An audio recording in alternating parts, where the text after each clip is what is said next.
sensibiliser à ce que c'est l'activisme réellement au travers de témoignages. Alors on a fait plein d'interviews dans lesquelles les activistes eux-mêmes vont nous expliquer qu'est-ce que ça leur apporte, qu'est-ce qui les motive à devenir activistes dans la vie de tous les jours. On a décidé de s'y intéresser pour sensibiliser et informer le plus possible à ce sujet.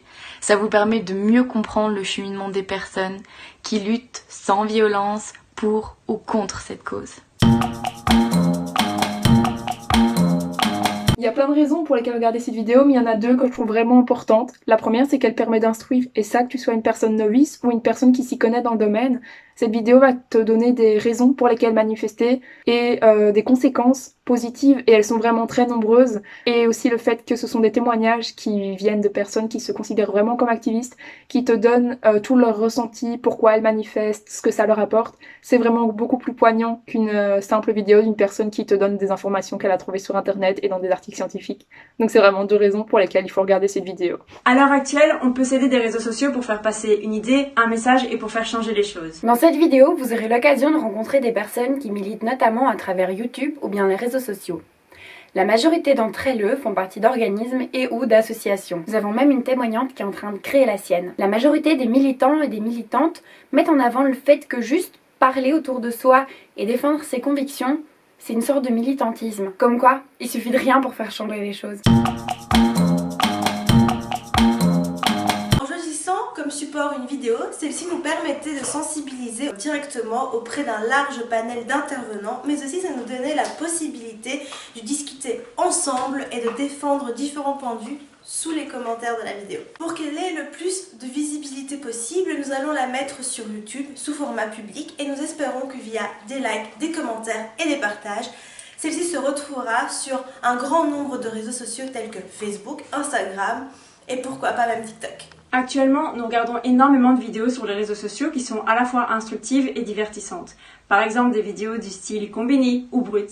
Et c'est exactement ce qu'on va faire avec notre vidéo à nous. On veut à la fois instruire et informer. Alors les réseaux sociaux, évidemment, c'est super intéressant parce que ça va nous permettre de diffuser la vidéo très largement et surtout, ça va nous permettre de toucher les plus jeunes, donc les 15-25 ans. En plus de ça, ça va nous permettre de leur montrer différents avis sur les changements et les problèmes qu'il y a dans leur société et ça va leur permettre à eux, au final, de se créer leur propre opinion et de pouvoir la défendre, mais surtout, ça va leur permettre de se sentir moins seuls par rapport à ce qu'ils peuvent ressentir et par rapport à ce qu'ils peuvent penser. Et ça, c'est super intéressant.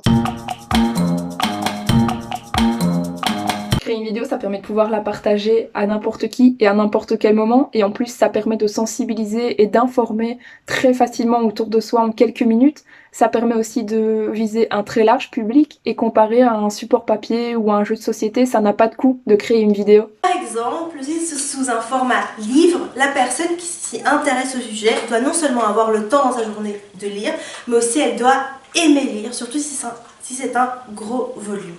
Un autre exemple, c'est le jeu de société. Malgré le fait que c'est quelque chose de très ludique et très sympa à faire, ça prend beaucoup plus de temps que de regarder une vidéo de quelques secondes, mais aussi il nous faut un ou plusieurs partenaires pour pouvoir y jouer. Nous, notre vidéo est gratuite, disponible pour tous et sans délai. Les gens peuvent interagir dessus entre eux en laissant un commentaire ou même à nous en nous envoyant un message. En un seul clic, ils peuvent partager la vidéo autour d'eux et débattre dessus s'ils le souhaitent.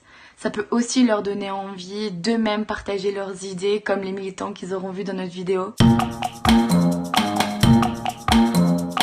Humaine, parce que à travers notre vidéo, vous allez découvrir différents vécus, différentes expériences de différentes personnes qui ont décidé de s'engager et de se battre pour un sujet, une cause qui leur tient à cœur et dans laquelle ils veulent voir un changement.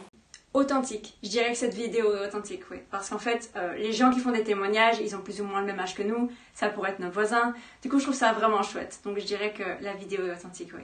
Réaliste, parce qu'au final, on va faire des interviews avec des activistes eux-mêmes qui sont sur le terrain et qui vivent les choses et qui vont pouvoir nous dire qu'est-ce qui les motive et qu'est-ce que ça leur apporte. Et ça, c'est réellement important. Touchante, parce qu'on se rend compte que les personnes tiennent vraiment à cœur ce qu'elles entreprennent. Le mot qui résume le mieux cette vidéo pour moi, c'est instructive, parce que j'étais vraiment novice en arrivant là-dedans et je le suis toujours, mais ça m'a vraiment donné envie de m'impliquer plus et d'en apprendre plus sur l'activisme, donc c'est vraiment le mot parfait pour cette vidéo. Motivante, parce qu'après l'avoir vue, on a juste envie de sortir et de crier et de faire bouger les choses.